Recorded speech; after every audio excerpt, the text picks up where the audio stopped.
funérailles des tabous, la renaissance par l'excellence. De ma propre expérience, je vis les mêmes stéréotypes et les mêmes problématiques que les femmes.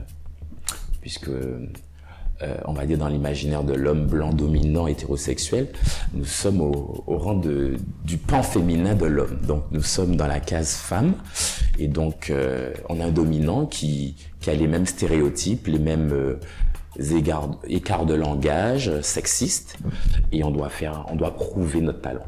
Donc dans mon domaine, j'excelle, mais j'ai rencontré les mêmes problématiques qu'une femme.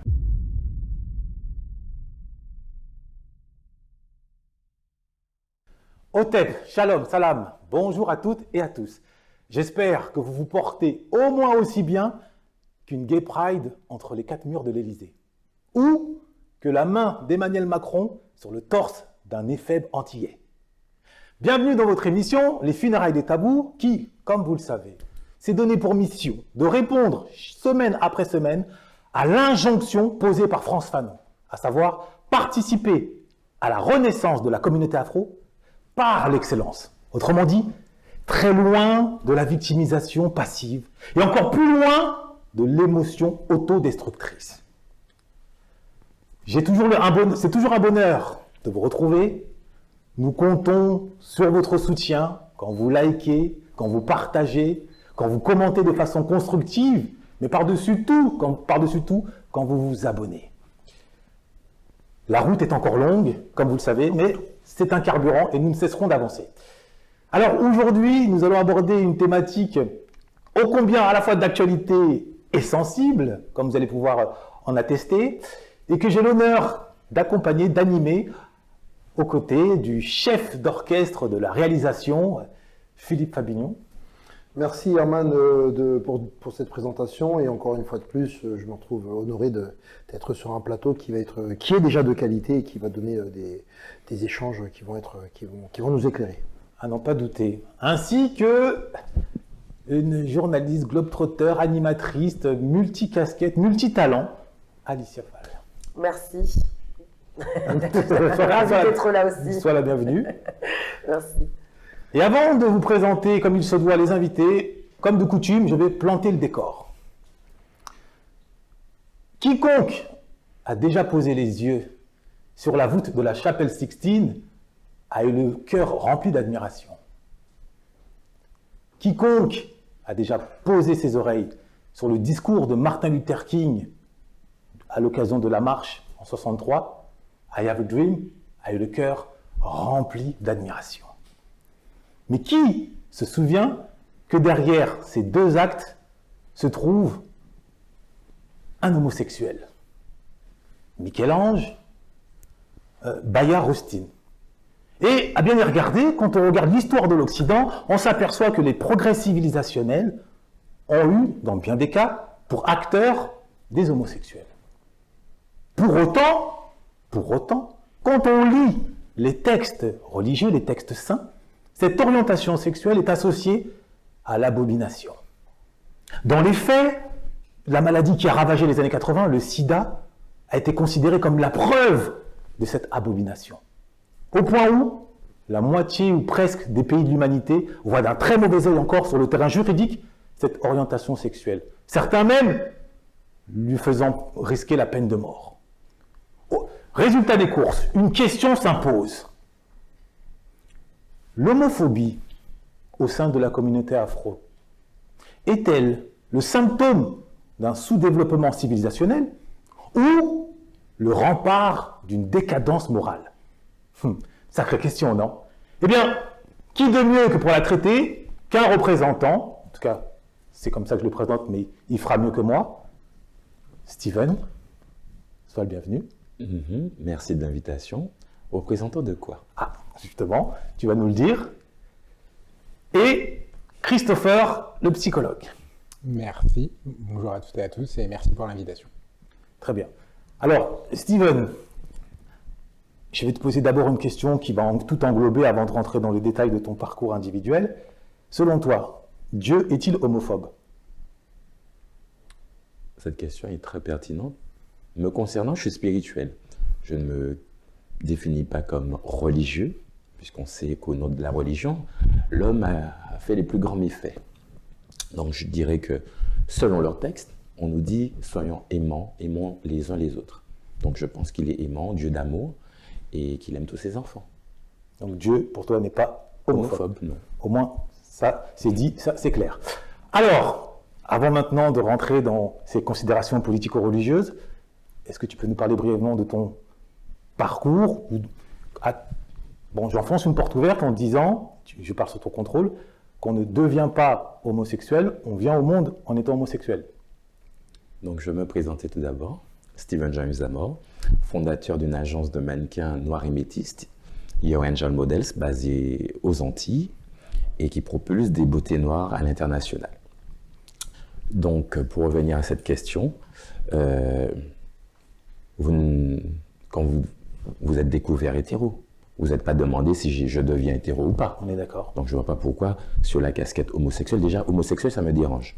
Nous ne sommes pas, notre sexualité ne nous définit pas. Très bien. Donc, les étiquettes sexuelles, c'est quelque chose de personnel. D'accord. Et c'est quelque chose de... C'est une goutte d'eau dans l'océan. Ça n'a pas à nous définir et avoir une influence sur le traitement et nos relations civilisationnelles. D'accord. Donc le lobby qui s'en réclame, tu t'y opposes. Tu es contre ces actions qui visent à défendre au nom d'une orientation sexuelle tel ou tel type d'intérêt. Je pense qu'on est dans une lutte, dans une guerre des classes, une guerre des sexes. On est quand même dominé par l'homme blanc hétérosexuel. Donc je pense que pour ne pas être invisibilisé, comme vous avez pu le mentionner dans les deux grands combats que vous avez présentés, deux grandes marches, deux grandes causes qui sont inscrites dans l'avancée de la communauté noire. Donc oui, on tente de nous invisibiliser. Donc il est important quand même en face d'avoir une réponse forte pour faire entendre nos voix et puis nous rendre acceptables, nous rendre... Acceptable. Oui, Ok. oui, Ou accepté. acceptable. Ok. C'est un mot qui est choisi, Ok. puisqu'on doit bousculer les stéréotypes, les conventions, les dogmes, pour pouvoir exister pleinement et être des humains à part entière. Et à titre individuel, à quel âge as-tu découvert ou ressenti ton orientation sexuelle? À quel âge tu as aimé les filles, toi? À peu près aux alentours de 7-8 ans, si je ne dis pas de bêtises. Oh, précoce, le. Ouh là là, notre présentateur camerounais était précoce. Pourquoi Moi, c'était un peu plus tard, en tout cas de mon côté. D'où vient cette action Yabon-Banania? Dieu seul le sait. Non, je pense que dès la maternelle, on a des élans amoureux, on a des affinités, on se découvre, le corps change. Oui, je pense que dès 5-6 ans, on sent qu'on est attiré par son camarade de classe. D'accord. Mais on n'a pas des mots. Ouais. On n'a pas une conscience définie. D'accord. Mais on sait qu'on aime son camarade de classe. Et dans la foulée, est-ce que tu as directement perçu que tu étais minoritaire dans cette orientation-là? Minoritaire, non. D'accord. Je me suis jamais posé de questions. Ok. C'est la société qui nous pousse Mais justement, à nous poser quel des moment- questions. À quel moment la société t'a confronté à cet état de minoritaire? À 18 ans, quand 18 ans. quand on vous pose une question au lycée, est-ce que tu aimes les filles ou les garçons? Mais avant ça, moi je savais que j'aimais les garçons, c'était normal. Donc Ok. c'est à 18 ans ou quand vous êtes dans une cour de récré, il y a des amourettes sous les arbres, dans les coins cachés. On te dit oui, toi on te voit jamais avec des filles, mais moi... Parce que j'aime les garçons. Oui, c'est sorti naturellement, mais bon, c'était un choc, un drame. Donc, Mais on parle de quelle génération, si je peux me permettre, à quel âge? 39 ans, 85. D'accord. Donc on parle des années 90, qui est Exact. toute autre époque. Oui. Et justement, excuse-moi de te couper, je ne coupe pas, en tout cas j'enchaîne. Steven, justement, dans ces années-là, 90, est-ce que, selon toi, il y a déjà une différence entre l'acceptation dans la communauté, de par la communauté, toi tu es antillais, Selon toi, hein, il y a une différence entre la communauté antillaise et la communauté métropolitaine blanche sur l'acceptation des orientations sexuelles ou des garçons qui aiment les garçons? Très bonne question. Je trouve qu'aux Antilles, on n'est pas forcément, on n'est pas homophobe, on est une culture, une population très courtoise, très aimante, même s'il y a ce dogme religieux qui essaye de persister, mais on a un socle familial qui est quand même porté sur l'amour. Donc on accepte ses enfants, et je trouve que l'époque de mes grands-parents, je la regrette, parce que les gens n'étaient pas intrusifs, les gens étaient bienveillants. Et plus on évolue dans les sociétés actuelles et modernes, je trouve que les gens se font de l'ingérence et veulent nous imposer une façon de voir les choses et une pensée unique. Et donc, bizarrement, on parle d'anciennes pensées, d'anciennes sociétés, mais à écouter mes grands-parents, je trouve, et pour avoir vécu les deux, les gens étaient beaucoup moins intrusifs, plus bienveillants. Plus tolérants. Il y avait peut-être plus de pudeur aussi, justement, en ne se définissant pas par sa sexualité, par pudeur. Il y avait peut-être moins, justement, s'intéresser moins à cet aspect-là des uns des autres. Exactement. Donc on était forcément moins confrontés à est-ce que je suis différente ou pas, justement dans cette sexualité. Exact. Et je pense que les gens s'attachaient plus à une personnalité, à une humanité, à de l'entraide, à une valeur d'éducation commune, puisque les enfants étaient éduqués par les adultes du quartier, du giron familial. Et mes grands-parents, puisque j'ai vécu avec eux, ne m'ont jamais fait sentir que j'étais différent.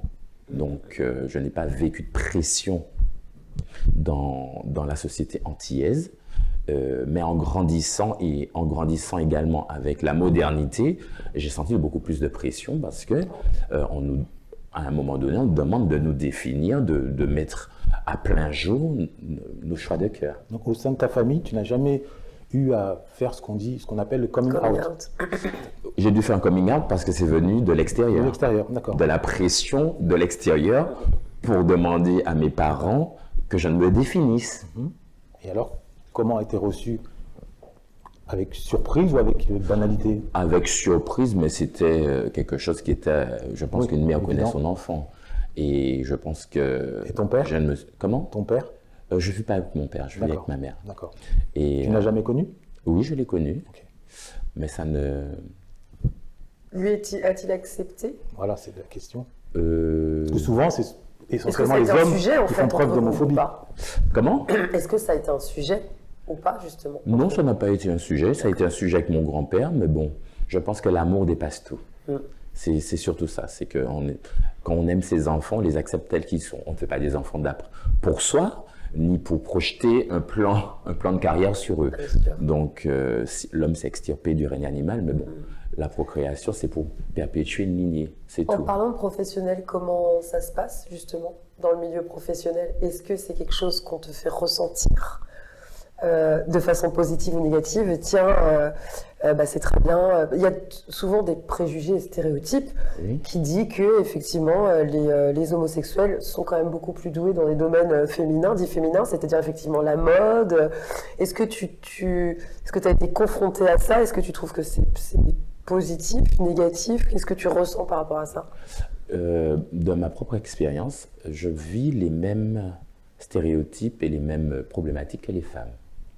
Puisque, on va dire dans l'imaginaire de l'homme blanc dominant hétérosexuel, nous sommes au rang du pan féminin de l'homme. Donc nous sommes dans la case femme, et donc on a un dominant qui a les mêmes stéréotypes, les mêmes écarts de langage sexistes, et on doit prouver notre talent. Donc dans mon domaine, j'excelle, mais j'ai rencontré les mêmes problématiques qu'une femme, en termes de rapport, en termes d'échange et en termes de perception. Y compris dans le monde de la mode, justement, qu'on pensait être la chasse gardée on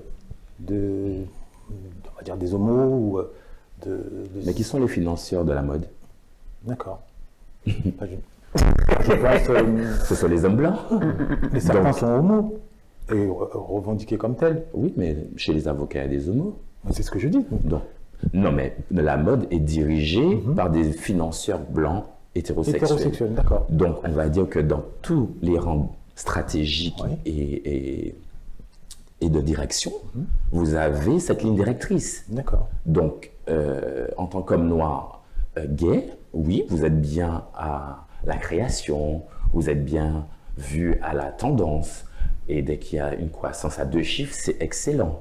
Mais si vous faites un faux pas, on vous rappelle votre place et on vous éjecte. Et encore aujourd'hui, Par rapport à cette, on va dire cette soumission ou cette pression qui pèse, imposée par les hommes, ce que tu appelles les hommes blancs hétéros de plus de 50 ans, qui pèserait sur les homos, elle est encore existante aujourd'hui? Il n'y a pas une pression, on va dire, palpable et tout ça, mais c'est, on va dire, c'est une discrimination systémique. D'accord. Donc- Parce que, si je puis me permettre, ce que tu dis est extrêmement intéressant et en même temps se heurte à une croyance selon laquelle, précisément, notre époque, en Occident, serait aujourd'hui entre les mains du lobby gay ou LGBT, ou on l'appellera comme on voudra, comme on atteste les quotas dans les séries, dans les publicités, dans les films, où de façon régulière, on normalise, ou en tout cas, on met sur un pied d'égalité l'hétérosexualité, l'homosexualité, au point où nous, de l'extérieur, on perçoit cela comme l'action du lobby. Mais Ça, c'est très très bien, parce que Disney m'a toujours vendu un prince et une princesse, ils vécurent heureux et eurent beaucoup d'enfants. mais plus aujourd'hui, justement. Oui, mais heureusement que ça change, ça évolue. Mais pendant 50 ans, Disney a Ce que je veux dire, Herman, c'est qu'effectivement, et je vais juste éclairer ce que tu dis, c'est que là, on voit aujourd'hui une réaction, mais qui ne peut pas et en aucun cas être généralisée, ou même on ne peut pas mettre une loupe en pensant que c'est partout pareil. Non, Effectivement, mais c'est comme, je continue, c'est comme le mouvement MeToo. On en entend parler. C'est pas pour autant qu'on peut dire qu'aujourd'hui, c'est les femmes qui ont le pouvoir partout. Et loin de là, loin de là. Il y a encore vraiment le règne, le règne entre guillemets de cet homme blanc quinquagénaire, il est très présent encore. Maintenant, Y compris dans effectivement, l'industrie de l'audiovisuel. pardon, gars, c'est bien entendu que. Surtout dans l'industrie. Non mais attends, par contre, c'est un vecteur. on peut voir par exemple sur France TV avec Ernotte qui est arrivé, qui a amené plus de femmes effectivement à des postes importants sur France Télévisions, mais ça n'empêche qu'encore aujourd'hui, sur la majorité des chaînes, tu retrouveras des hommes, l'homme blanc quinquagénaire, qui décident de ce que la plupart des Français vont regarder, vont écouter, vont manger. On est encore trop peu nombreux. D'accord. nombreuses. Et nombreuses en fait. Mais là, tu vois, quand je dis nombreux, Je c'est sais. l'être humain avec un grand H. Je sais. Je parle toujours en ces termes-là. Pour le coup, pour moi, il n'y a pas d'homme-femme. C'est l'être humain. Mais là, pour le coup, on n'est pas, la communauté n'est pas représentée. Effectivement, si on va retrouver, parce que là, le débat, c'est l'homosexualité, ça va être systématiquement sur des thématiques liées effectivement à la mode, etc. On va pas forcément, si je parle par exemple, je vois un Marc-Olivier Fogiel, à qui on a confié effectivement des émissions de débat, etc., où là on sort justement de ces carcans et de cette vision dans laquelle on positionne tout de suite un homosexuel pas forcément être dans la mode, sans, tu parles de mais tu vois ce que je veux te dire. Oui, c'est ça. Voilà, Des étiquettes toutes des faites. étiquettes toutes faites, voilà. Et on parlait des stéréotypes, justement, est-ce que toi ça t'a dérangé? Finalement, on peut avoir cette tendance parfois en lien avec les stéréotypes d'essayer de lutter contre ceux-ci. Je sais pas, je suis une personne noire, on va me voir dans le sport, je vais essayer de faire autre chose et de montrer par exemple que je peux faire des études supérieures. Est-ce que toi, le fait que tu travailles dans le milieu de la mode et que d'une certaine façon, au regard de d'autres personnes, tu peux confirmer ce stéréotype, dans quelle position ça te met? C'est. C'est un mauvais jeu de mots. Non. Ah, Non mais celui-là, c'est incorrigible, c'est Herman incorrigible. C'est génial comme question parce que ça a été mon cheval de Troie. Parce que un peuple qui connaît le mal qui le ronge peut mieux l'appréhender et se réparer. Donc j'ai créé cette agence de mannequins spécialisés dans les mannequins noirs et métis pour déjà, d'une part, réparer l'identité noire, la valoriser, l'exporter. Parce qu'on ne nous a jamais dit qu'on était capable et qu'on était beau, qu'on avait une valeur. Bien sûr. Donc ça, c'était ma première fondation. Où je suis allé plus loin dans ma stratégie, c'est que j'étais conscient qu'on nous avait donné quelques espaces, quelques domaines pour nous contenter et nous dire, voilà, exprimez-vous dans cette petite case. Dans cette étiquette de la mode, j'ai créé, par rapport à la beauté, et la beauté noire et métisse, j'en ai fait une stratégie de cheval de Troie. Pour inverser un système, il faut l'infiltrer. Bien sûr. On ne peut pas crier au loup à l'extérieur de la bergerie, crier autour, oui, on est discriminé, on nous considère pas, mais pour changer un système, il faut l'infiltrer. Donc j'ai fait de la mode et de la beauté de la géopolitique. Grâce à la mode, grâce à mon expertise, j'ai pu accéder à des niveaux, de haut niveau avec mes mannequins, et aujourd'hui, on peut diffuser une parole positive, on peut fédérer une nouvelle élite noire, mes mannequins sont connus, on peut faire du lobbying, on peut, grâce à leur notoriété, on peut enclencher une nouvelle direction, une nouvelle marche, emboîter une nouvelle narration pour notre communauté. Mais sans visibilité, sans notoriété, sans pouvoir d'achat, on ne peut rien faire. On peut rien faire. En tout cas, je ne peux que souscrire à cet idéal et à cet activisme via l'entrisme.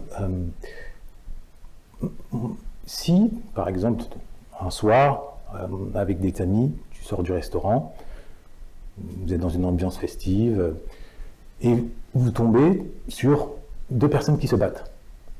Un homme blanc, un homme noir. Dans un élan comme cela pacifique, tu les sépares, et tu entends l'homme noir dire « Ah, sale pédé !» à l'homme blanc, et l'homme blanc dire « Ah, sale noir !» à l'homme noir. De qui prendrais-tu la défense? Les deux sont fautifs. Ouais. Parce qu'ils sont en train de dupliquer un schéma discriminant et de domination. Donc, et c'est ce qu'on vit, c'est ce que je vis au sein de ma propre communauté. On ne peut pas demander à l'homme blanc de nous respecter parce qu'on est victime de racisme. Et dans notre communauté elle-même, on discrimine l'homme noir qui est gay. Donc, c'est une duplication Pour le dire autrement, du schéma dominant. Pour le dire autrement, de manière plus théorique, si on rentre sur le terrain de l'identité, à supposer qu'on puisse hiérarchiser les appartenances, te sens-tu d'abord homosexuel ou d'abord afro? Je suis un homme noir. Ok, Je n'ai pas à justifier de mon orientation sexuelle. très bien. Par Et contre, pardon. vas-y, Ce que j'ai remarqué, c'est que l'homosexualité féminine est beaucoup plus facilement acceptée Parce qu'elle est que fantasmée. exactement.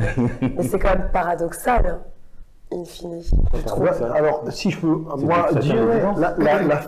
la femme, c'est la douceur, Ah oui. et surtout, j'ai envie de dire, dans la communauté noire, l'homme noir, dans l'inconscient, ça a été l'animal reproducteur, le noir reproducteur, la virilité, et quand effectivement ça marche, c'est comme une opposition, si tu veux, de mettre effectivement cette homosexualité avec l'homme noir. Et j'ai envie de te poser cette question, moi, Steven.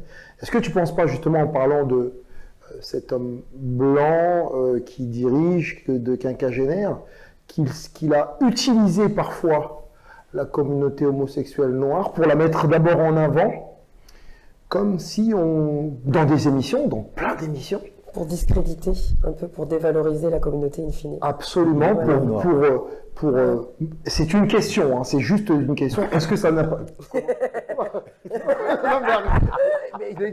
Je parle, il n'y a pas de... Je dis les choses. Je veux que toi, de ton côté, tu me dises. Ça veut dire que ma gloire est fixe.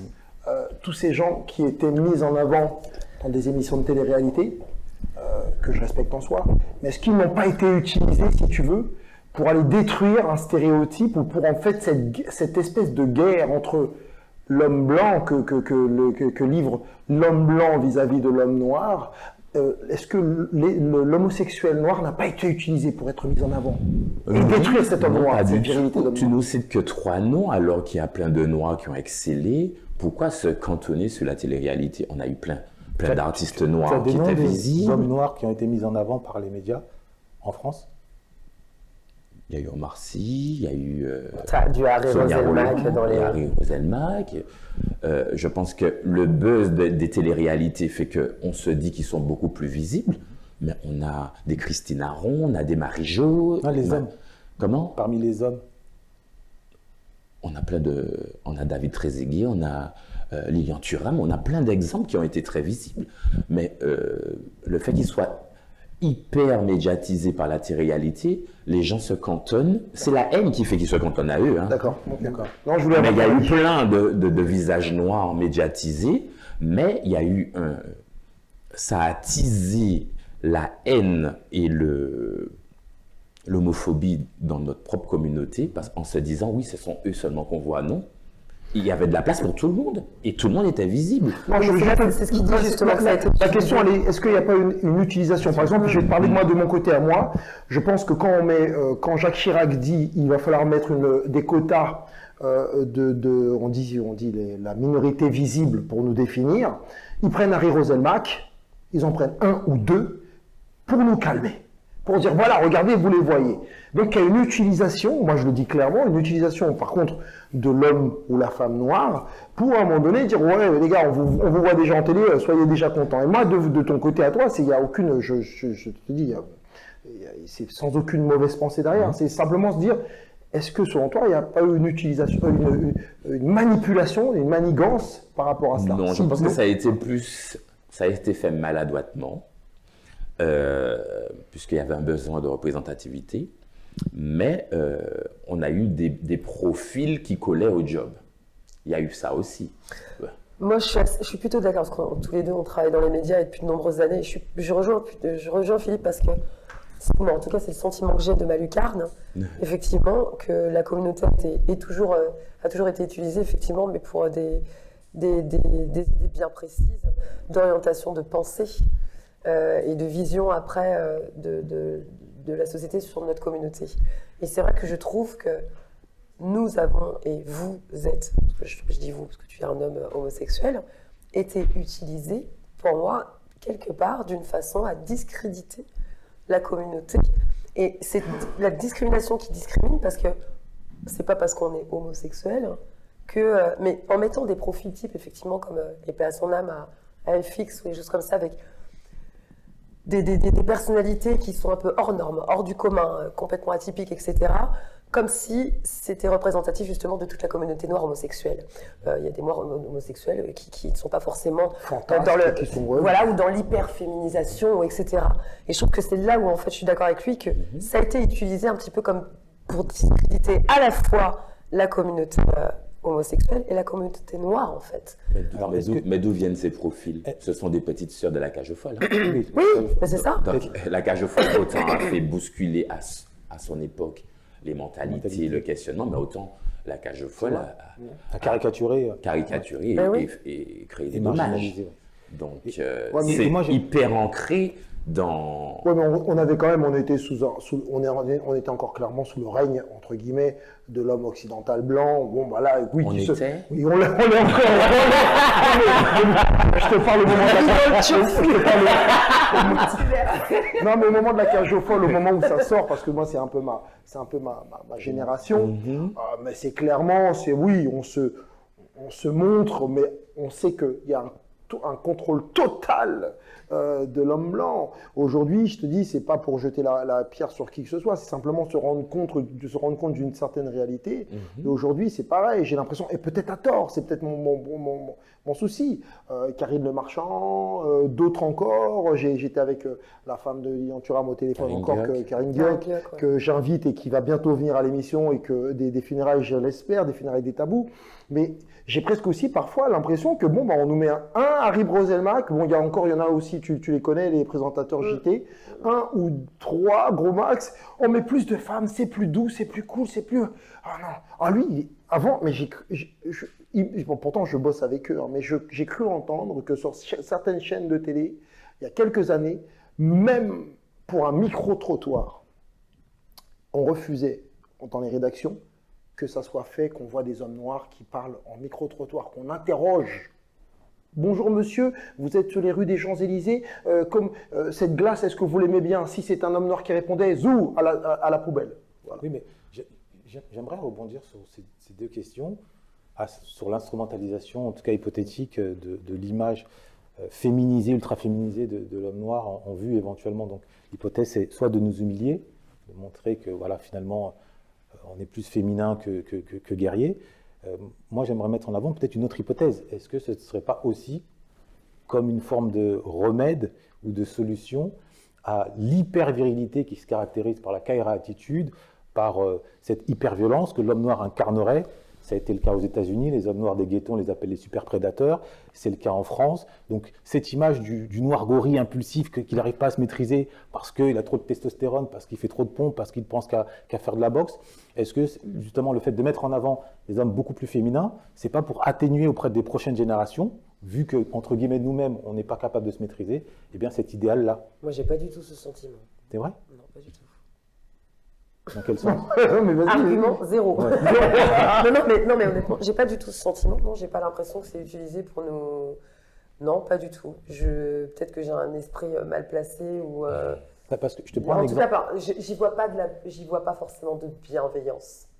Ah non, j'ai pas parlé de bienveillance. Déjà pour Exact. utiliser déjà les uns contre les, parce que c'est ça en fait. Et tu vois, quand tu disais pour le côté gorille, etc. Mais il n'y a pas de mal à être féminisé aussi. Ben oui. Dans un autre sens. Donc en fait, c'est là où le C'est débat. nous qui prenons mal les choses et on devrait C'est ça. utiliser les axes qu'on nous permet, les voies d'accès qu'on nous permet d'avoir pour faire le cheval de Troie. Attends, il n'y a pas de mal à être féminisé, c'est-à-dire? C'est-à-dire que justement, tu parlais de. On va mettre en avant les communautés et puis effectivement le côté cageophile, etc. Ouais. pour gommer le côté gorille ou le Ouais. côté ghetto, etc. Que tu sois gorille, ghetto ou féminisé, en fait, on s'en fout. Ah oui. En Alors là, fait, pardon, je reviens à ce si que je tu peux- disais, si je peux me Steven, tout à permettre. l'heure. Je suis super d'accord avec toi. Arrêtons, en fait, au bout d'un moment, on s'en fout que tu sois homosexuel. Moi, je t'embauche pour un boulot.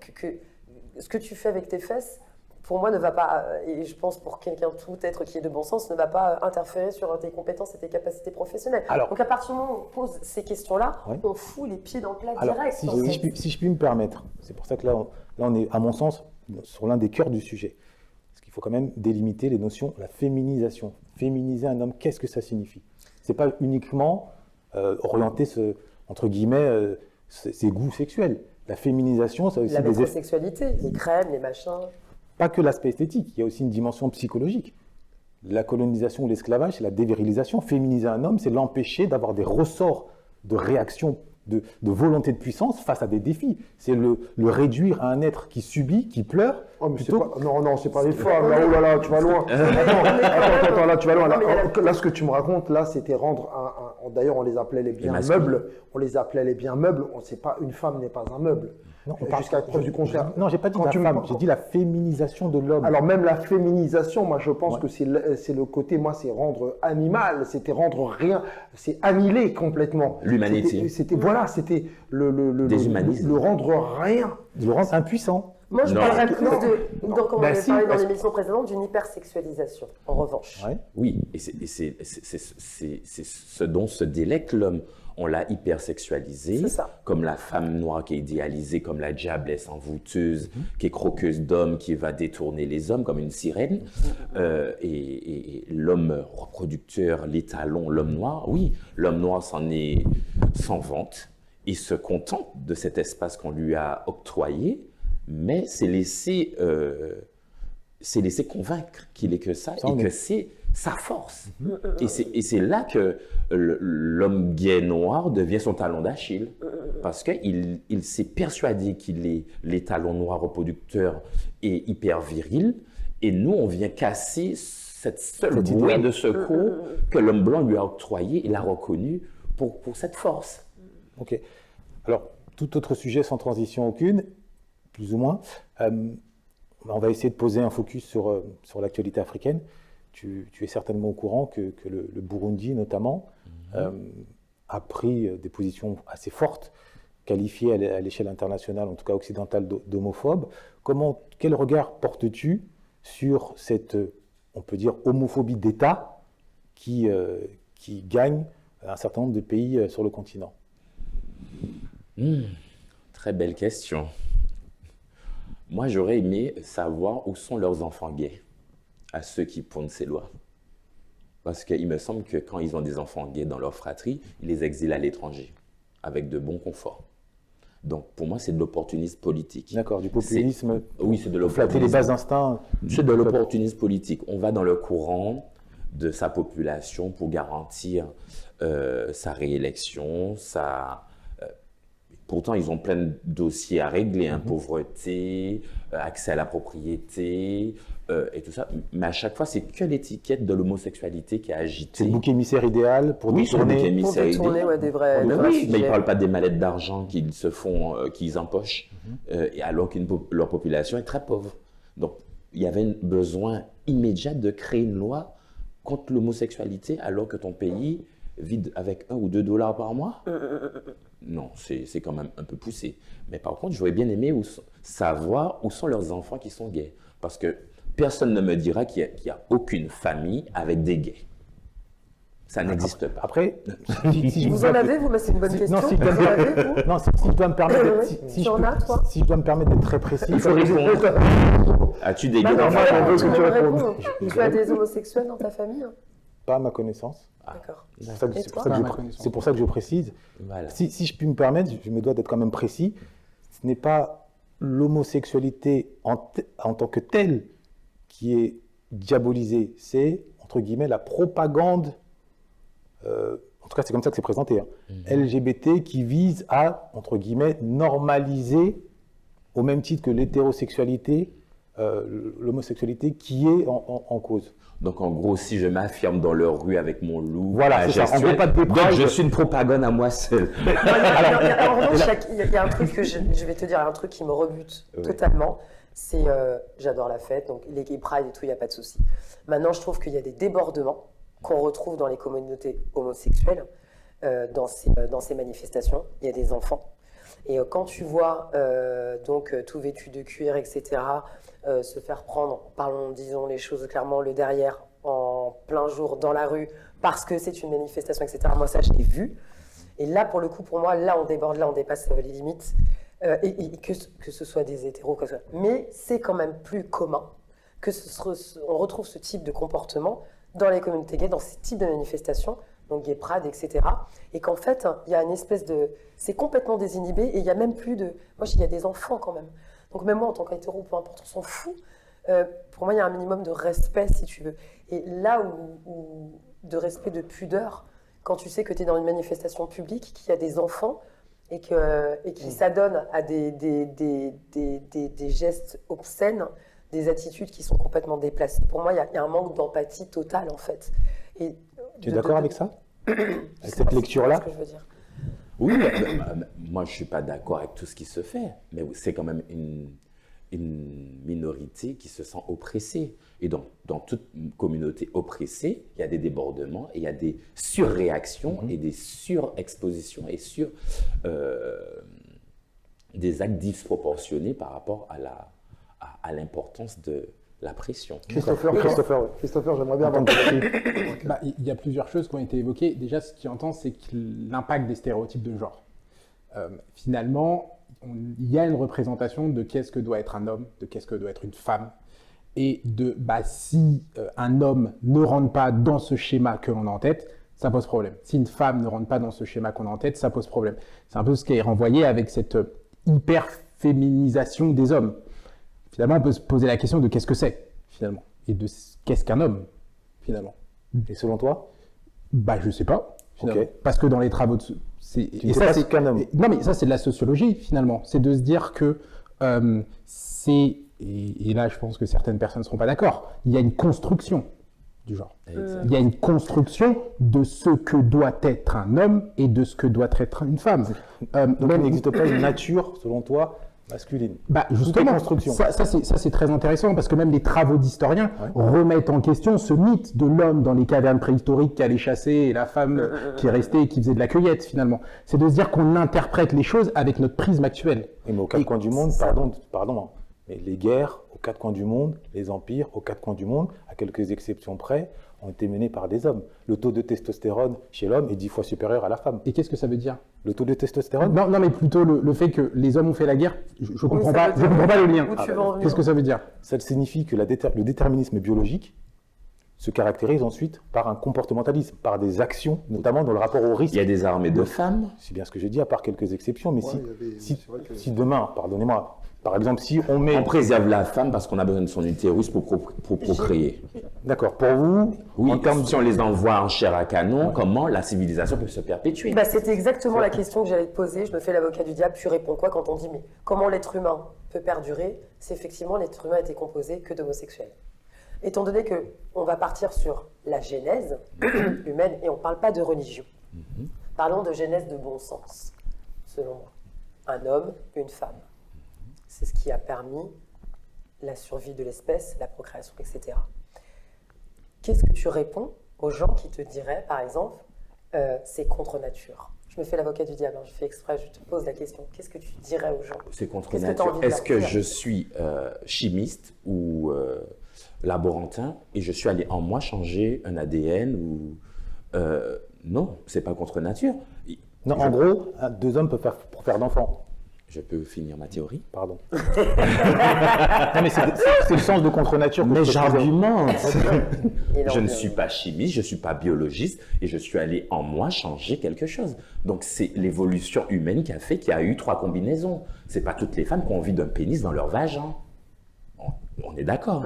Donc si on dit que le chiffre 3 est parfait, il y a 3 combinaisons dans la nature. Il y a les hétérosexuels, il y a les femmes avec les femmes et les hommes avec les hommes.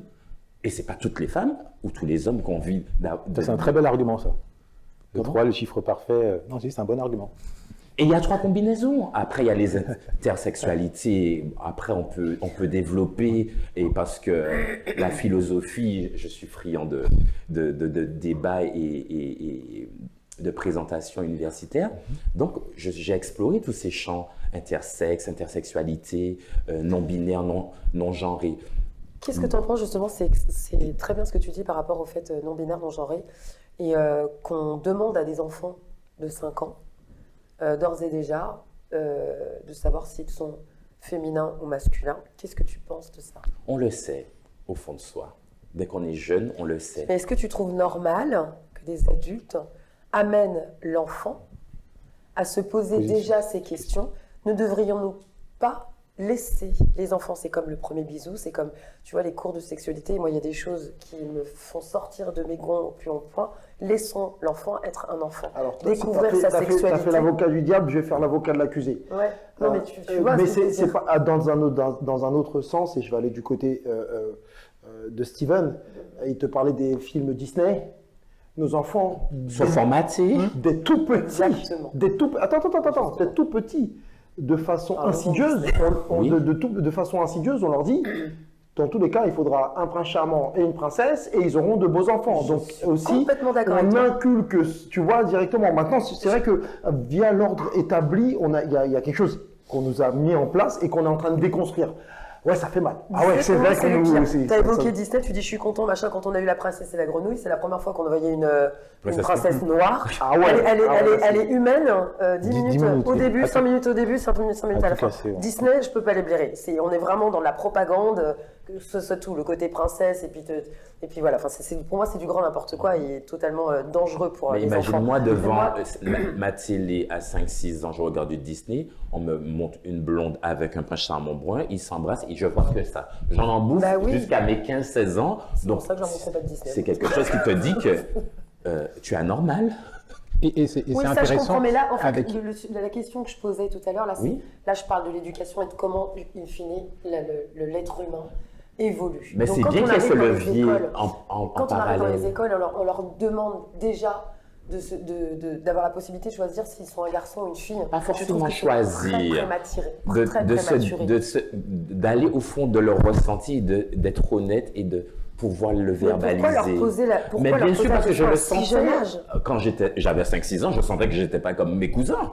Donc, à un moment donné, soit je grandis avec cette frustration et en me dévalorisant et en étant limite dépressif, ou soit j'ai une safe place pour me permettre de mettre des mots par rapport à ce qui se passe en moi. Mais là, on parle d'homosexualité, mais là, on parle de transgenre, c'est-à-dire de transidentité. C'est-à-dire, là, c'est autre chose. C'est un petit peu la porte à Mais je me côté. suis posé la question, est-ce que j'étais pas tranchant?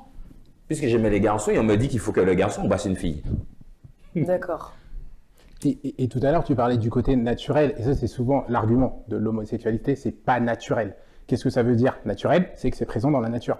Est-ce que certains animaux ont des comportements homosexuels? Oui, bien sûr. Donc, La plupart même. cet argument de contre-nature, c'est présent dans la nature. Donc, c'est pour ça que je pense que lorsqu'on parle de ces sujets, on est déjà dans une position idéologique, finalement. Je suis, entre guillemets, je suis pour ou je suis contre, et en fonction, je vais faire ma conclusion et je vais faire mes arguments pour arriver à contre ou pour.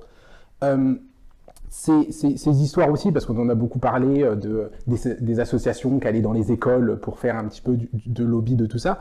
Moi aussi, je me méfie aussi du récit, parce qu'on est quand même dans un pays où un électeur qui vote sur 3 et vote pour l'extrême droite. Je pense que l'extrême droite, en termes de leur position, disons qu'ils sont un peu dans le conservatisme, et je suis pas sûr qu'ils soient très tolérants auprès de personnes d'orientation homosexuelle. Donc c'est de se dire, est-ce que c'est quelque chose qui existe, qui est un épiphénomène, ou est-ce que c'est un phénomène? Moi, j'ai l'impression qu'on va pas dans toutes les écoles de France pour demander aux enfants à 4 ans, excuse-moi, est-ce que... je t'avoue que pour l'école catholique, je ne suis pas religieuse, mais ça a été ma façon à moi, effectivement, de protéger mes enfants, parce que je suis de très près les directives de l'OMS quant à l'enseignement, l'éducation et la pédagogie de nos enfants depuis bien de nombreuses années. Je surveille l'hypersexualisation, etc. Et je vois très bien, et même dans leurs livres, je fais attention à ce qu'ils lisent, parce que tu vois, dans leurs livres, ils ont 5, 6, 7 ans, ils lisent des choses qui sont extrêmement dangereuses. On ne se rend pas compte. Je dis vraiment, les parents, faites attention. Dangereuses dans quel sens? Dangereuses, alors, surtout sur des sujets comme, par exemple, c'est l'histoire d'un enfant sauvage, qui est très connu, un enfant qui a été perdu dans la nature, et puis, etc. Non, c'est une autre histoire, mais c'est une histoire vraie. Et en fait, cette histoire se termine comme elle se termine, c'est-à-dire que l'enfant sauvage s'enfuit, veut essayer de trouver une liberté. Finalement, il a tellement été désociabilisé qu'il revient auprès de ce docteur qui l'avait recueilli. Et le livre se termine. Donc, il a été battu. Ce docteur lui apprend c'est complètement paradoxal et tordu, je vous assure. Docteur Blanc. Il l'enferme et lui dit voilà ce qu'il ne faut pas vivre. Ça, c'est pas bien. Donc, il l'enferme et il explique à l'enfant, en l'enfermant, que ce n'est pas bien. C'est très paradoxal. Par la suite, l'enfant, donc cet enfant sauvage, s'enfuit, se rend compte qu'il ne peut pas vivre seul. Il revient auprès de ce docteur et l'histoire se termine par l'enfant travaillera auprès du docteur, ne parlera jamais et ne s'exprimera jamais. Donc je dis quoi? J'en ai parlé avec la maîtresse de mon fils. J'ai dit qu'est-ce que vous insinuez, qu'est-ce que vous mettez dans l'esprit des enfants? Cela veut dire quoi? On essaie d'entrer dans l'esprit de l'enfant, d'accepter d'être un esclave. Ni plus ni moins. Donc, ce sont des lectures extrêmement dangereuses. Quand je vois effectivement, c'est pour ça que je dis, laissez l'enfant grandir. La sexualité. Quand tu vois dans un livre, on communique beaucoup entre parents, etc. Mais tu tombes sur des trucs, je te jure que ça fait péter un câble. Et tu dis, mais vous ne voulez pas laisser nos enfants grandir tranquilles, faire leur première galoche, découvrir leur zizi tout seul? Alors, là, c'est un garçon et une petite fille, un frère et une sœur. Oui, mais c'est véridique ce que je te dis. C'est un livre destiné aux enfants, édité par des éditions, tu sais, de renommée, etc. Et c'est un frère et une petite sœur. Ah tiens, si tu touchais mon zizi, regarde comme c'est rigolo, etc. Non mais, c'est quand même tordu. Et là, pourquoi ne laisse-t-on pas nos enfants grandir? Je suis pour. Tu peux te poser des questions à 5 ans, 6 ans. C'est normal, c'est naturel. Mais je ne suis pas pour influencer cette pensée et amener une pensée avant qu'elle n'arrive. Oui, mais tu sais ce qu'il te rétorque? Il te rétorque que précisément de 0 à 7 ans, c'est la phase où l'enfant contracte ses habitudes qui ensuite le suivront toute la vie. Donc si tu veux vraiment... C'est pour ça qu'ils font ça. C'est de la manipulation totale. Donc eux, ils sont... mais une manipulation, c'est que si on suit votre raisonnement sur la féminisation, ils ont parfaitement raison, puisqu'il n'y a rien de naturel, tout est construction. Donc si on suit le raisonnement... C'est pas une idée de dire qu'il n'y a rien de naturel. Donc tout est construction. Non, par exemple, les débats actuels font la distinction entre sexe et genre. Le sexe, il est là. Le sexe est là, mais le comportement... ça englobe le genre. Bien sûr. Voilà, donc c'est construction. Prenons le stéréotype classique. Les femmes sont dans l'émotion. D'accord. Les femmes sont dans l'émotion, les hommes sont rationnels. Qu'est-ce qui fait que ces stéréotypes se renforcent? Pourquoi? Parce qu'en grandissant, l'enfant il se rend bien compte que on attend de lui qu'il soit davantage dans le rationnel et qu'il mette ses émotions de côté. Donc, qu'est-ce qu'il fait? Il se comporte ainsi. En fait, c'est tout simplement la prophétie autoréalisatrice. Les attentes créent la réalité. On attend que je me comporte comme ça, donc je me comporte comme ça. Je vais, Ah, mais la moi... biologie, sans vouloir te couper, parce que c'est tellement intéressant, je suis obligé à ce niveau-là d'intervenir, c'est un sujet très sensible. La biologie, selon toi, a-t-elle une raison, enfin une cause, et engendre-t-elle un comportement ou pas du tout? Le rapport à la testostérone. Moi, je reviens toujours à mon argument de la testostérone. Oui, mais La génétique, donc dans ces cas-là, ce que tu veux dire. En fait, la génétique. biologique, elle est présente, bien sûr. Mais Mais est-ce qu'il y a plus de testostérone dans le corps des garçons en règle générale que des filles ou pas? oui, mais Bon. Est-ce finalement... que ça détermine le rapport à l'émotion? Non. Ah bah non. Ah, ok. Pas du tout. D'accord. Enfin, moi, je suis curieux d'avoir une étude qui font le lien entre émotion et testostérone. Je n'attends que ça. D'accord. Parce que finalement, j'ai la chance d'avoir une petite spécialité aussi en neuropsychologie, donc Oui. le fonctionnement cognitif et le comportement. À aucun moment, il y a un lien entre testostérone et émotion. C'est un non-sens. Enfin, moi, j'aimerais voir. Et ce qui est important, c'est de se dire que on a cette partie biologique, on a cette partie génétique, mais on s'inscrit dans un environnement. Finalement, on s'inscrit dans un environnement et que cet environnement également, il exerce une forme de contrainte. Donc l'émotivité supérieure de la femme que l'on observe un peu partout aux quatre coins du monde, c'est c'est n'est une que chimère. construction. Mais c'est mais c'est ça qui est important. Et c'est important parce que finalement, on peut Il a parler l'air aussi- convaincu. hein. On est tous d'accord, l'émission est terminée. Parce que c'est important de parler de conditionnement. Non, mais je vois finalement. ce qu'il veut De se dire. dire que Je les vois ce qu'il veut dire. Je ne sais pas si vous réalisez à quel point c'est du pain béni pour les autres peuples du monde qui regardent l'Occident. Si nous, on arrive à se convaincre en tant qu'hommes que finalement, il n'y a pas de différence entre les hommes et les femmes, que tout est construction, dans 10 ans, les Chinois, les Russes, les Ouzbeks et autres, ils vont venir nous mettre... Là, en fait, nous mettre je en vois face. ce qu'il veut dire. et c'est Non, ça- mais et c'est ça je qui est vois ce qu'il veut intéressant. dire. Regarde, je vois ce qu'il veut dire. Non, À mais qui là- a-t-on confié, par exemple, de donner la vie? Je ne sais pas, c'est assez surréaliste, Non, mais- mais bon. On la donne avec vous, mais qui porte la vie? Il y a quand même, nous sommes des hommes et des femmes, nous sommes différents, et heureusement, comme il y a des blancs, des noirs, si on n'était pas différents, on se Mais ferait c'est chier ça, littéralement. mais c'est Bien ça sûr, qui est pas il y a des différences, mais là, C'est ça qui est Non, mais oui, mais là, Herman, là, je tu vois es ce en que train tu de veux dire que la différence, elle est portée par la testostérone, parce que des fois, tu vois, basiquement, tu vois que des fois, la testostérone et un trop plein de testostérone t'amène à beaucoup d'émotions. Je te le dis clairement, un trop plein de testostérone, ça donne Mais- de la colère, ça te donne des choses, effectivement, qui sont peut-être que la colère, tu l'associes donc à l'homme plus qu'à la femme, peut-être alors. Non, en gros, ce que je dis, c'est que les hommes et femmes sont complémentaires. Oui, mais il y a des Attends. différences, bien sûr. Non, l'idée de complémentarité est fondamentale. Or, selon cette idéologie que l'on entend de plus en plus, il n'y a pas de complémentarité. C'est Il pas y a ça. Enfin, je ne pense pas avoir dire que les femmes et les hommes étaient pareils. Et c'est ça qui est Bah, important. tu as dit que c'était Non, c'est davantage sur la une affaire. non, non, non. La testostérone n'influence pas le comportement. C'est C'est les émotions. C'est ça, l'argument c'est les hommes font plus la guerre, les hommes ont plus de testostérone, donc les hommes sont plus véhéments que les Non, femmes. non, Mets-le avec des femmes. Tu vois, moi je vois bien la différence entre des potes que j'ai qui ont été éduqués par des femmes. Effectivement, ils développent, je crois, naturellement une sensibilité, une façon, peut-être une empathie, effectivement différente qu'un garçon qui va être effectivement qui va évoluer qu'avec des garçons. Et à l'inverse, mais une femme, une gamine qui va être éduquée par des hommes, va développer des instincts effectivement beaucoup plus masculins, peut-être un peu moins d'empathie. Mais là, pour le coup, c'est factuel. Oui, mais Donc c'est- on se calque, c'est comme un environnement. Mais c'est ça Donc qu'il a on dit. est féminin ou masculin, on est déterminé féminin et masculin par notre environnement, in fine. Mais ce qui est intéressant dans ce que tu dis, c'est que toi-même tu classes certaines caractéristiques comme masculin, féminin. Finalement, Mais c'est parce que pour moi, il y a du féminin. Non, mais- En moi, j'ai du féminin et du masculin, j'ai un côté.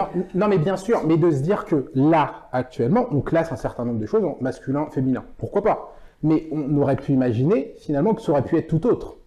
Qu'on aurait pu classer la féminité, l'hyper-émotionnalité dans le masculin, finalement. Alors non, Oui, non, mais là, en revanche, non, pour moi, l'émotion, c'est humain, on parle d'humain. Mais il y a des caractéristiques, effectivement, chez les hommes et les femmes, et là je suis d'accord, complètement d'accord, il y a pour moi une complémentarité, mais ça ne veut pas dire qu'effectivement on est une femme, qu'on est un homme, qu'on est dénué d'émotions, Ouais. c'est pas ça que ça veut dire. Il y a une différence Mais de il y a degré. quand même, on est quand même des hommes et des femmes, c'est pas pour rien. Mais moi, C'est Non, justement mais c'est parce donner que- du. Moi, c'est je vous donner pose la du- question selon de- quoi? Enfin, en fait, sur quoi Selon vous vous quoi appuyez quand vous dites ça? Moi, c'est ça la question. C'est- Bah, sur l'expérience et l'observation. Ah bon? Et donc l'observation permet de dégager des règles et des lois. Ça s'appelle la science. Mais on a conditionné les garçons à ne pas avoir d'émotions. L'observation, En fait, moi, je suis c'est le principe même de la science. Ah non. Ah non. J'ai des Ah non. jumeaux. La science, Oui, et c'est ça qui est important. La science, Oui. elle ne se calme pas toujours avec l'observation. Ah si, par définition, Ah bah non. par définition, Ah bah non. peut-être que tu es scientifique, j'ai été scientifique, la science, il y a d'abord la déduction, la théorie, et qui doit ensuite se vérifier avec l'induction, avec l'expérience, l'expérimentation. Karl Popper nous l'apprend très très bien, le concept de vérification, c'est fondamental au niveau de la science. S'il n'y a pas de vérification, s'il n'y a pas d'expérimentation, il n'y a pas de science. Oui, mais c'est. Sinon, on est dans l'idéologie. Non, oui, mais tu parles de vérification. Et d'expérimentation. Oui, mais que dans l'expérimentation, Oui. mon expérimentation peut aller à l'encontre de mon hypothèse de départ. Ah ça, on est d'accord. Mais oui, mais donc je suis pas dans la vérification puisque mon hypothèse de départ n'est En pas fait, le résultat je- que je- j'ai. Non, on est Qu'est-ce dans la que tu dis, vérification. en fait Toi, qu'est-ce que tu dis en fait concrètement? Que les hommes et les femmes, nous sommes pareils en Non, fait, c'est non. ça? Moi, ce que je dis, c'est que sur ces sujets, c'est fondamental de lire la sociologie. C'est fondamental d'étudier les stéréotypes de genre. L'idée, c'est pas de se dire que les hommes et les femmes, ils sont pareils. L'idée, c'est parce que finalement, on est dans une dans Quelle des est ta référence, perspectives. quelle est ta référence sociologique? Attends, mais C'est laisse-le ça. finir. L'idée, c'est qu'on est on est dans des perspectives opposées. Soit les hommes et les femmes, ils sont pareils, soit les hommes et les femmes, ils sont drastiquement différents. Mais je l'ai dit tout à l'heure, tu L'homme, peux il est proposer à une femme. non mais oui, non mais parce que on m'a qualifié comme avec une certaine idéologie qui disait que les hommes et les femmes étaient pareils. Donc finalement, je remets un petit peu l'église au Donc c'est milieu. lui que tu dois regarder, pas moi. Je mets l'église un petit peu au centre du village. Et l'idée, c'est de se dire que dans ces débats, selon moi, on sous-estime l'impact de l'environnement. Et c'est ça, pour moi, qui est important. Non, je pense que là-dessus, honnêtement, on est tous d'accord. Oui. Il y a l'influence de l'environnement. C'est ce En que toute j'ai franchise. dit tout à D'ailleurs, l'heure. si tu grandis dans une caserne, tu Mais seras beaucoup voilà. plus dur que si tu grandis. Fais grandir dans un le enfant, cadre t'as familial. 90% de chances que l'enfant sera Ça, on est d'accord. Mais moi, ce que je dis là-dedans, c'est que ce qu'on met dans la féminité et la masculinité aussi, on peut aussi avoir un œil critique sur ça, finalement. On est Ça, tous c'est- D'ailleurs, Vous avez pour- tous une part féminine, on a tous une part masculine. D'ailleurs, pour aller dans le sens de Christopher, et on le voit bien au niveau parfois des enfants, les petits garçons, on leur dit arrête de faire comme une fille ou arrête de pleurer. Donc ça fait que on se sent homme parce que nous ne voulons pas dégager d'émotions et en fait on les refoule, nos émotions, en pensant que le monde de l'émotion appartient aux femmes. Ça, moi je suis pas du tout d'accord avec ça par contre. Je pense qu'aujourd'hui, moi en tout cas si je pouvais revenir, parce que j'ai fait cette erreur, parce que il y a des conditionnements, je l'avoue, il y a des conditionnements. Et je vais digresser sur encore autre chose, parce que depuis tout à l'heure je voulais en parler, parce que si je tourne la page là-dessus, on a souvent fait aussi, on a souvent dit dans ce débat, on a pointé les autres en disant que ça nous a été imposé par les autres. Et aujourd'hui, je trouve qu'on se l'impose aussi beaucoup à nous, nous-mêmes, dans la communauté. Les Antillais, quand on parle de Batiman, de Makoumet, de tout cet environnement interne qui fait que waouh, ah non, homosexualité, je suis mort, je suis dead. Si jamais je dis que, mais tout est dirigé pour me faire croire que si je suis homo ou quoi que ce soit, je suis moins que rien. C'est pas bien. C'est pas bien. Et c'est pareil. Et donc ça me fait aller de l'autre côté aussi. Une fille, on lui dit à l'est, une fille, on lui fait aussi comprendre que non, mais avec la poupée, il faut que tu sois ci, il faut que tu sois ça. Tout ça, c'est aussi beaucoup un conditionnement. Et c'est vrai qu'on peut s'amener à se questionner, comme dit Christopher, à se dire, bah, peut-être que toi, ce que tu dis que la testostérone, pour caricaturer ce que tu dis et schématiser, l'homme fait la guerre, testostérone, voilà. Regarde, tu portes du rose. Voilà. Avant de... Et tu portes du rose. Et du beau rose, apparemment. Même les chaussettes sont roses. Oui, mais il a mis du rose et du bleu. Mais Bien tu vois, préféré. et je trouve que ces schémas imposés par l'autre et ensuite par par nous-mêmes peuvent être complètement faux. Et moi, je suis souvent à me poser des questions. Je me dis, est-ce qu'on ne peut pas déconstruire tout ça? Par contre, la déconstruction... On l'a intégré. La déconstruction Ce sont des stéréotypes. la déconstruction qui s'opère aujourd'hui, elle fait mal. Elle fait mal parce que c'est quand même des dizaines et des dizaines d'années que je vis comme ça. Aujourd'hui, tu es en train de me dire non, mais va falloir changer ou quoi que ce soit.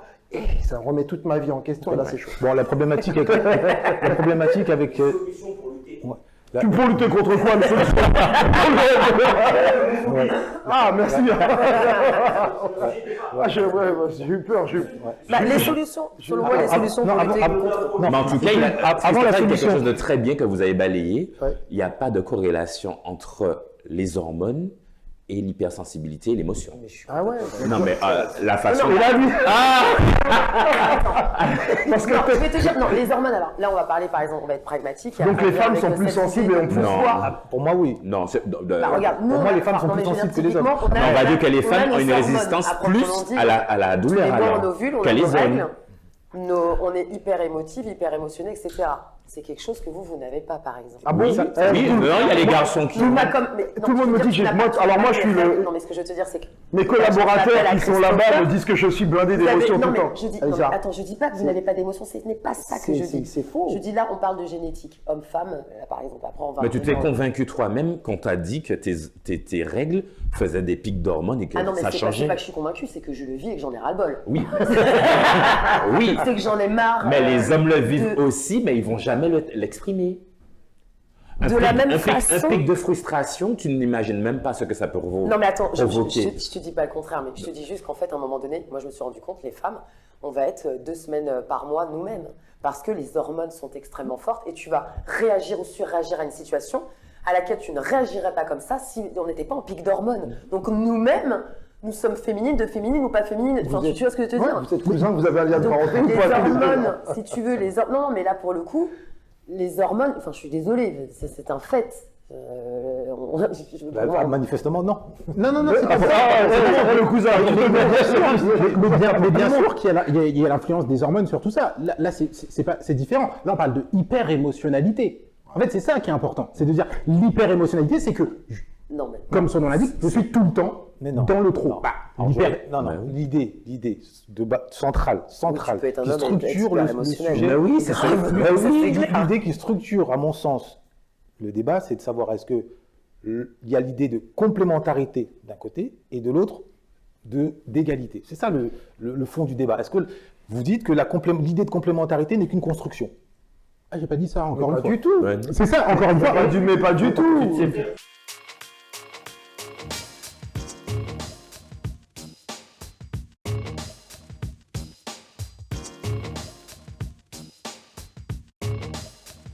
Alors, bon, de toute façon, on ne peut pas tomber d'accord sur tous les sujets. Maintenant, essayons d'aboutir à une perspective de solution. Comment peut-on, selon vous, lutter efficacement contre l'homophobie et en particulier contre l'homophobie au sein de la communauté afro? Pour ma part, je pense que l'homophobie est un manque de culture. Pour me définir, me construire après cette phase, on va dire, traumatique des 18 ans du coming out, pour pouvoir être celui que je suis aujourd'hui, j'ai cherché à savoir d'où je venais, qui j'étais. Je suis un enfant noir et métis. J'ai cherché à comprendre comment mes ancêtres sont sortis d'Afrique et sont arrivés aux Antilles avec cette traite négrière. Mais j'ai surtout appris qu'ils ne sont pas arrivés avec le christianisme. Ils sont arrivés avec le vaudou, avec des rites qui vénéraient la nature, la forêt, tout ça. Donc l'homme blanc a forcé l'homme noir à se convertir au christianisme. C'est quand même schizophrène avec les missionnaires, la conversion à l'évangile et tout ça, de se dire qu'avec la théorie de Lynch, du lundi au samedi, on nous apprend à nous trahir, à nous déchirer, à nous envier et à nous entretuer. Et le dimanche, on nous apprend à être aimant, bienveillant, aimer son prochain. C'est quand même une forme de schizophrénie. Mais c'est totalement hypocrite surtout. Moi, je trouve que c'est hyper facile. Quoi. Non, mais vous imaginez pas les stigmates que ça laisse dans une population. On est tiraillé entre ces rites anciens et ces croyances où l'homosexualité n'était pas bannie, des rites africains et tout ça. Oula, c'était reconnu. Tu peux répéter, s'il te plaît? Parce que c'est un sujet... C'était pas banni. Ok. J'ai suivi des présentations, des discours d'anthropologues africains. C'était pas banni, même chez les Incas, même en Polynésie aujourd'hui, c'est vénéré comme des déesses. Non, c'était pas banni. Le christianisme a Donc apporté. l'homophobie fait partie des bagages du christianisme. Oui. Et Mais même on parle de la l'Abraham- féminité, les pharaons se maquillaient, portaient du Oui. rôle, c'était eux qui se maquillaient, c'était pas les femmes, Oui. c'était les hommes qui se maquillaient. Les talons, c'était les hommes qui les portaient. Bien sûr. Il y a un profond manque de culture qui fait que l'homophobie trouve encore du terreau. Manque de culture et je dirais manque d'empathie aussi. Et donc, quelles La sont les capacité solutions? à se mettre à la place des autres. Il faut que les gens apprennent leur histoire. D'accord. Il faut qu'ils apprennent leur histoire, qu'ils la maîtrisent. Donc, si tu avais le président burundais en face de toi, tu lui dirais, mais monsieur. Je pense qu'il sait. Ok. Je pense qu'il sait.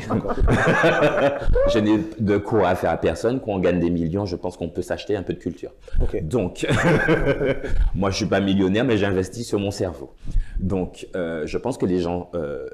pourquoi on empêche au peuple de s'élever intellectuellement, de s'élever spirituellement? C'est parce qu'on a besoin de le contrôler. Et On a besoin on limite l'accès à la connaissance. Et c'est là le nerf de la guerre. C'est en limitant les gens à la connaissance d'eux-mêmes, à la connaissance de leurs origines, et puis déconstruire l'histoire du monde qui a été écrite par l'homme blanc. Eh bien, on se réapproprie notre histoire, on apprend à accepter l'autre et on apprend à se vénérer les uns les autres parce que l'homme noir, on a un ancien président qui dit que l'homme noir ne s'est pas assez inscrit dans l'histoire, alors que toutes les prouesses technologiques, toutes les avancées, la structuration sociale et tout ça viennent de l'Afrique. En tout cas, beaucoup d'entre elles, oui. D'accord. Donc, la solution, c'est tout simplement lutter contre l'ignorance. L'ignorance et puis aussi prendre un peu des pincettes avec la religion.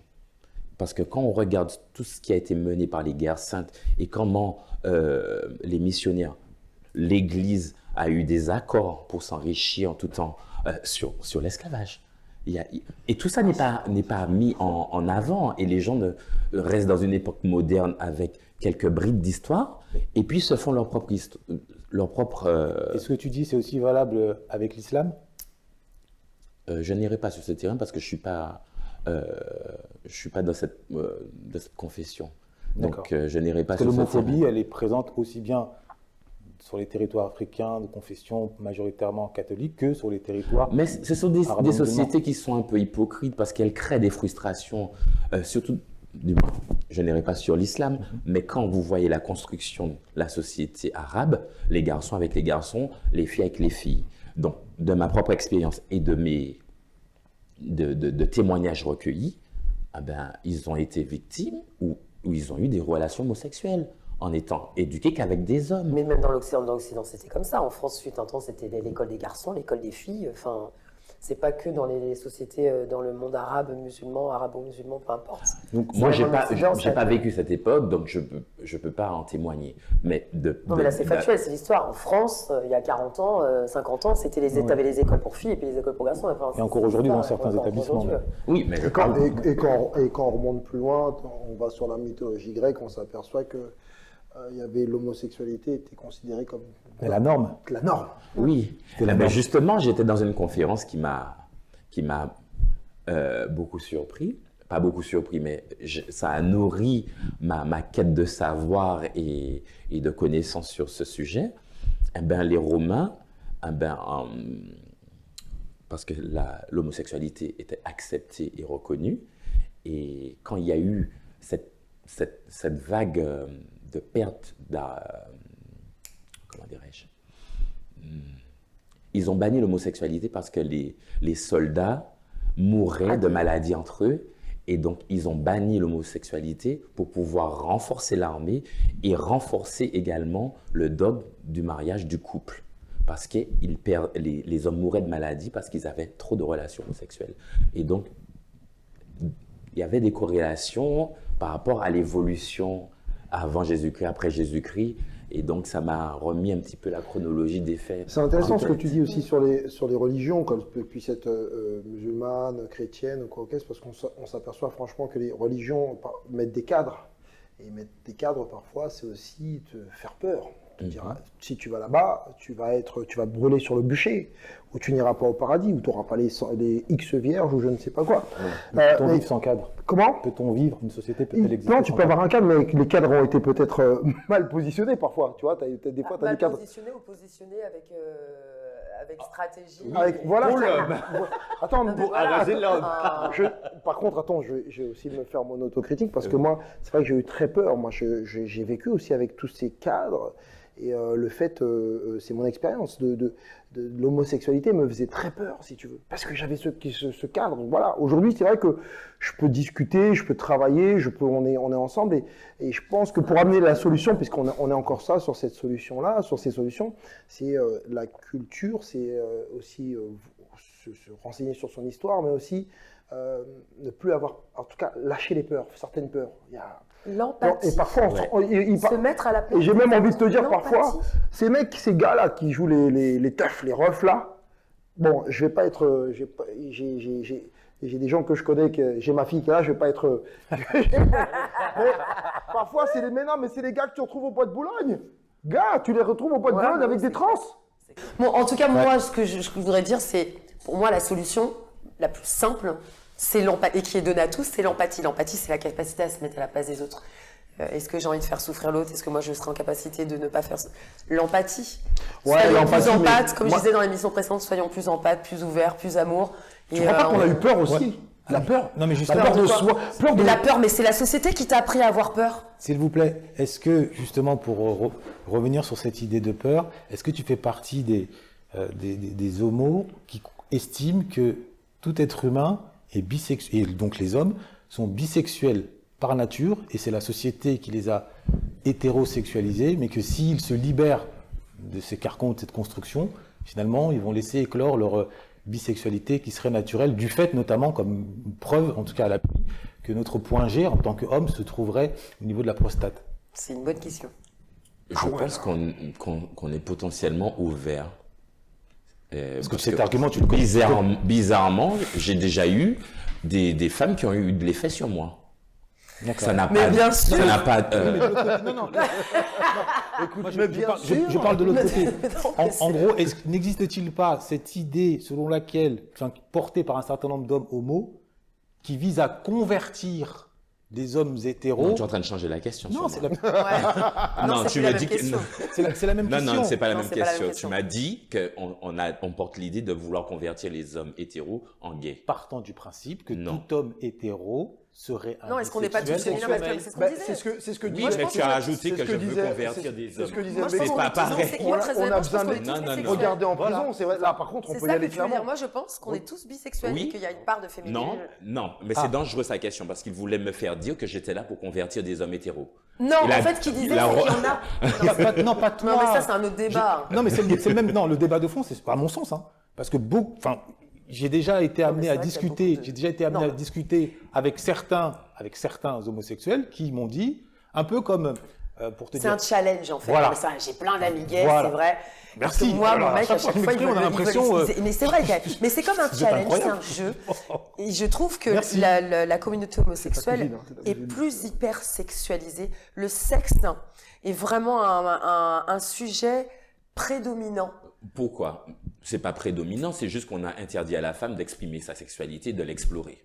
Donc c'est pas plus prédominant parce que je suis dans des groupes de filles, elles sont On parle de sexe, évidemment, mais j'ai non, la sens... elles sont aussi ouvertes quand c'est clos, quand on Mais je est dis pas à le contraire. Non, il faut arrêter de mettre une étiquette d'hypersexualisation uniquement sur les gays. La Non, femme moi, je- a été ramenée à procréer, être la mère de famille qui fait la Je suis cuisine et tout d'accord ça. avec toi. Donc on lui a pas laissé la possibilité de s'exprimer sous son champ sexuel. Je dis pas qu'on n'est pas sexualisé. En fait, c'est pas ça que je voulais dire. Bon. C'est pas ça que je voulais dire. Ce que Mais voulais- je comprends ce que tu veux dire. On C'est- n'est plus porté. Non, En on n'est fait, pas plus il y porté aurait- que il y aurait- les autres. Il y aurait une campagne au niveau homosexuel pour convertir des hommes et Non, mais moi, j'ai- moi, Mais je c'est dis certains, clairement- certains profils qui aiment, qui ont ce challenge-là, mais c'est pas tout le monde. Ouais.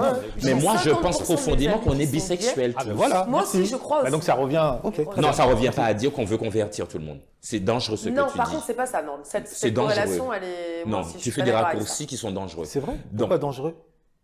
Ça veut dire que tous les gays ont cette Oui, fâcheuse pensée de vouloir convertir. Non, Et c'est tu pas donnes, tous les sinon, gays, mais si. il y en a quand même quelques-uns. En fait, moi, je sais que j'ai des potes, clairement, ils me disent C'est c'est un certains, jeu. c'est certains profils. Voilà, Non, ça, par tiens, je suis par sûre que voilà, convertir. si Alors, je titille un peu, c'est un jeu. Attends, par convertir, tu peux changer le mot convertir par libérer, si tu préfères. Il est malin. Si on part du principe, non mais si on part du principe que tous les hommes sont Toi, tu bijoux, joues le malin, mais viens nous rapporter des procès pour les funérailles. Je te suis plus là, Non, frère. Je te suis plus.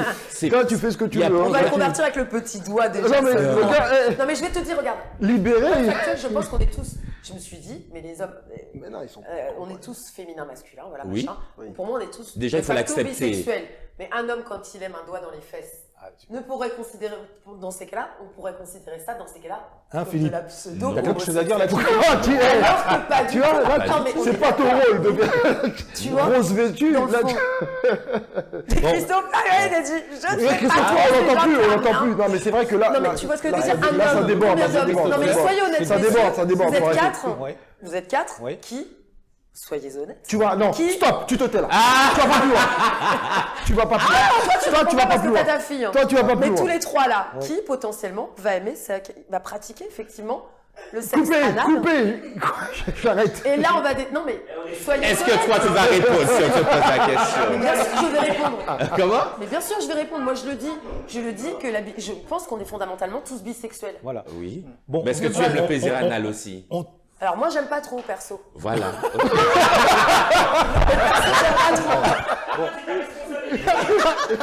Mais non, Mais après, c'est une mais. question de goût. Moi, personnellement, j'aime pas trop, mais j'ai Eh, pas mais t'inquiète, Et mais tu écoute, sais, j'ai on posé fait la une question phrase. à des potes, justement, homosexuels, je leur ai dit, mais est-ce que vous jouissez physiquement quand vous avez un orgasme? Est-ce que vous jouissez parce que c'est le physique ou est-ce que le psyché Il faut une connexion des deux. Ils m'ont dit clairement, en fait, le psyché va amener au plaisir. Et tu vois, c'est comme les femmes. Pareil, la sodomie, je l'ai fait jour et tout. C'est bullshit. Bon, s'il vous plaît, Ce qu'il ce que je propose, laisse-la finir, laisse-la finir. ce que je propose, C'est intéressant là, c'est un beau tabou là. hein. c'est Ben, non, c'est mais une parce qu'en thématique, fait, c'est une on en revient à ça, En en fait, elle-même, sur- c'est une émission, ça, en tant que telle, sur la sexualité. La sodomie? Oui. Ah non, on laisse ça à notre maître Beko, les sodomies verbales ou autres. On parle d'homosexualité, on dit, moi je pense, Ouais. voilà, on est Ouais. quelques-uns à penser Ouais. que potentiellement nous sommes, l'être humain est bisexuel par essence. Voilà.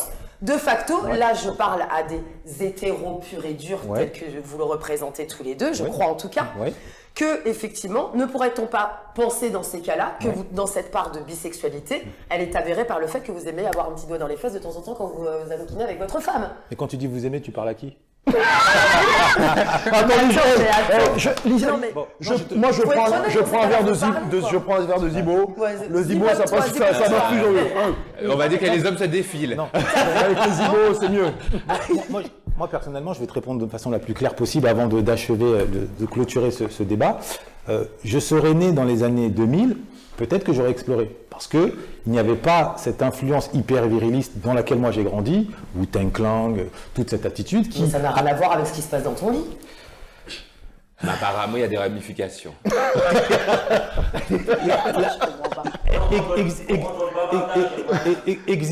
Exister, c'est aussi se raconter, tu es d'accord avec moi? Ouais. Bon, tu te racontes en fonction de modèles, tu es d'accord avec moi? Ouais. Bon, quand tu as des modèles hyper virilistes, tu t'identifies à des modèles hyper virilistes, donc tu t'interdis de t'identifier ou de te projeter sur Mais d'autres. t'interdire ne veut pas dire que tu n'es pas. Est-ce que j'ai dit que je n'étais pas? J'ai bien dit si j'étais né dans les années 2000, peut-être. Non, non, mais je te parle en fait de. Là, le sujet c'est l'homosexualité. Est-ce qu'on n'a pas tous une part de bisexualité? Ma question c'était ok, t'es né dans l'hypervirilisme, Oui. mais cela empêche-t-il pour autant, Oui. dans une relation amoureuse, de vouloir explorer des choses, même justement par curiosité, par sexualité, Oui. par sexualité tout simplement. Et n'arrives-tu pas à un âge Oui. où tu es suffisamment intelligent pour ne pas rester dans ce carcan de virilisme Oui. absolu Et de rôle. justement Oui. ne pas rentrer, essayer d'explorer des choses sexuelles qui vont te faire du bien Oui. et tout simplement grandir, maturer comme tout être humain. Personnellement, non. Moi, je suis très bien dans mon virilisme en toute franchise. Après, je sais que d'autres, ils peuvent explorer certaines saveurs. Moi, à ce niveau-là, je peux largement m'en passer. Mais pour terminer sur ce débat, je vais te poser 3 petites questions, assez courtes, si tu le veux bien. Pourquoi qu'à moi? Parce que c'est toi le gay de l'émission, Pierre. T'es notre invité principal, si ça ne te dérange pas. Je suis fier d'être homo, mais je suis avant tout fier de... D'être humain? Très bien. Dieu n'est pas homophobe car... Il est amour. Très bien. Les homophobes me font de la peine parce que... Ils ignorent leur histoire. Et enfin, une maison sans livre, c'est... Mon Dieu. Une coquille vide. Très bien. Merci. Ah, comme vous le voyez, hein, les funérailles des tabous, ça... J'ai une question pour toi, par contre. Génial, j'adore ce genre de mission. Vas-y, envoie. Te considères-tu homophobe? Si je me considère homophobe, alors moi je suis quelqu'un de très rationaliste et j'attache beaucoup d'importance à la gratitude. Le dandysme que je cultive a été développé par majoritairement des homosexuels. La philosophie à laquelle je suis très attaché a été développée par des homosexuels. Donc ne serait-ce que par gratitude, je ne suis pas homophobe. Donc c'est pas une parole en l'air. Moi je suis axé sur la gratitude. Donc non, je ne suis pas homophobe. C'est l'impression que je t'ai donnée? Pas du tout. Ok, très bien. Alors, autour de la table, d'ailleurs. Qu'est-ce qu'il y a? Non,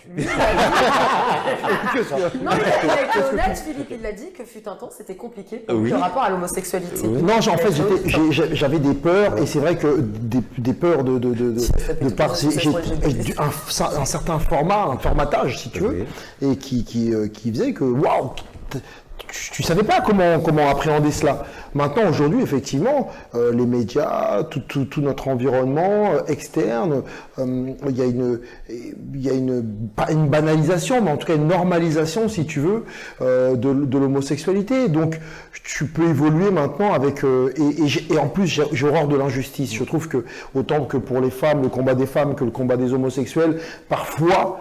peut se rapprocher aussi au combat aussi des afros et des noirs, et tout ça, pour moi, c'est injuste. Et je me pose des questions et je me dis comment on en arrive à détester des gens, à vouloir les tuer et les brûler parce qu'ils ont des divergents. En tout cas, ils sont pas pareils en termes sur leur sexualité, ils ne sont pas comme moi. Non, ça me... Très bien. Et si tu devais adresser un message aux frères et sœurs afro de la diaspora ou sur le continent qui cultiveraient une forme d'homophobie, quel serait ce message? Face caméra, s'il te plaît. Quel message? Tu me prends de court, là. Mais le message serait long. Le message serait le suivant. Découvrez-vous, apprenez sur vos origines, votre parcours de vie et ouvrez-vous aux autres. La différence, c'est une richesse. Non un fardeau, non un handicap. Très bien. Les inconnus disaient l'important c'est la différence et non l'indifférence. Très bien, dédicace aux inconnus.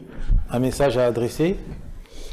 Renseignez-vous, faites preuve d'empathie, parents, parlez à vos enfants, accompagnez-les dans ce parcours, que ce soit hétérosexuel ou homosexuel d'ailleurs, et soyez présents. Merci. Un message? Laissez les âmes vivre comme elles ont envie de vivre. Très bien. En tout cas, je tiens, à titre individuel, à remercier Steven pour sa présence, pour son dynamisme. C'était pas simple. Je ne te cache pas que tout le monde n'a pas l'audace, le courage et la volonté de venir porter ce témoignage-là dans le cadre de notre émission. C'est pas faute d'avoir essayé de chercher des témoignages d'ici ou là. Donc déjà, merci, avec une pertinence. Merci également pour mettre en avant la beauté de la femme afro. On sait que sur ce terrain-là, il y a un vrai déficit dans l'espace audiovisuel.